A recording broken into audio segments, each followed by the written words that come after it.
ಈ ವಿಡಿಯೋಗೆ ನೀವು ಒಂದ್ ಲೈಕ್ ಮಾಡಿಲ್ಲ ಅಂದ್ರೂ ಪರವಾಗಿಲ್ಲ, ಆದ್ರೆ ಈ ಮುಗ್ಧ ಕಂದಮ್ಮಗಳಿಗೋಸ್ಕರ ಈ ವಿಡಿಯೋನ ಕೊನೆವರೆಗೂ ನೋಡಿ ಒಂದ್ 4 ಜನಕ್ಕೆ ಶೇರ್ ಮಾಡಿ. ನಮ್ಮ ರಾಯಚೂರಿಂದ ಮಸ್ಕಿಯಲ್ಲಿರೋ ಅಭಿನಂದನ್ ಸ್ಫೂರ್ತಿ ಧಾಮಕ್ಕೆ ಹೋಗಿದ್ದೆ. ಕಾರಣ ಈ ಪುಟ್ಟ ಕಂದಮ್ಮಗಳಿಗೋಸ್ಕರ ಮಾತ್ರ.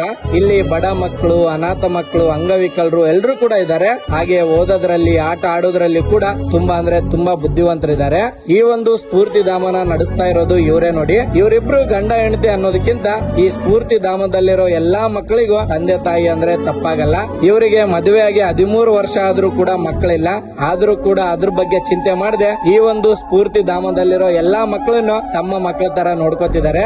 ಆದ್ರೆ ಇವಾಗ ಇವ್ರಿಗೆಲ್ಲ ಒಂದು ಸಮಸ್ಯೆ ಬಂದಿದೆ. ನೀವೆಲ್ಲರೂ ಅನ್ಕೊಂಡ್ರೆ ಅದು ಒಂದು ಸಮಸ್ಯೆನೇ ಅಲ್ಲ ಅನ್ಕೊಂಡಿದೀನಿ. ಇವಾಗ ನೀವು ನೋಡ್ತಿರೋ ಜಾಗ ಇವರು ಬಾಡಿಗೆಯಲ್ಲಿರೋದು. ಈ ಎಲ್ಲಾ ಮುಗ್ಧ ಕಂದಮ್ಮಗಳೆಲ್ಲರೂ ಕೂಡ ಈ ಒಂದು ಜಾಗದಲ್ಲೇನೆ ಇರೋದು. ಈ ಪುಟ್ಟ ಪುಟ್ಟ ಕಂದಮ್ಮಗಳನ್ನೆಲ್ಲ ನೋಡ್ಕೊಳಕ್ಕೆ ಇವರಿಗೆ ಒಂದು ಸ್ವಂತ ಜಾಗ ಮಸ್ಕಿಯಲ್ಲಿ ಬೇಕಾಗಿದೆ. ಆಲ್ರೆಡಿ ಇವರು ಜಾಗ ನೋಡ್ಬಿಟ್ಟು ಬಂದಿದ್ದಾರೆ. ಸುಮಾರು ಏನಿಲ್ಲ ಅಂದ್ರೂ 50 ರಿಂದ 60 ಲಕ್ಷ ಆಗ್ಬೋದು ಅಂತ ಹೇಳಿದ್ದಾರೆ. ಆದ್ರೆ ಅದನ್ನ ತಗೊಳ್ಳೋಷ್ಟು ದುಡ್ಡು ಇವ್ರ ಹತ್ರ ಇಲ್ಲ. ನೀವೆಲ್ಲರೂ ಕೂಡ ಕೈ ಜೋಡಿಸಿದ್ರೆ ಈ ಒಂದು ಕೆಲಸ ಸಾಧ್ಯ ಆಗುತ್ತೆ ಅಂತ ಅನ್ಕೊಂಡಿದೀನಿ. ಮೇಲ್ಗಡೆ ಇವರ ಒಂದು ಸ್ಕ್ಯಾನರ್ ಕೊಟ್ಟಿದ್ದೀನಿ. ನಿಮ್ಮಿಂದ ಎಷ್ಟು ಸಹಾಯ ಆಗುತ್ತೋ ಅಷ್ಟು ಸಹಾಯ ಮಾಡಿ. ಬೇರೆ ಎಲ್ಲಾ ಯುವಕರಿಗೂ ಈ ಒಂದು ವಿಡಿಯೋನ ಶೇರ್ ಮಾಡಿ.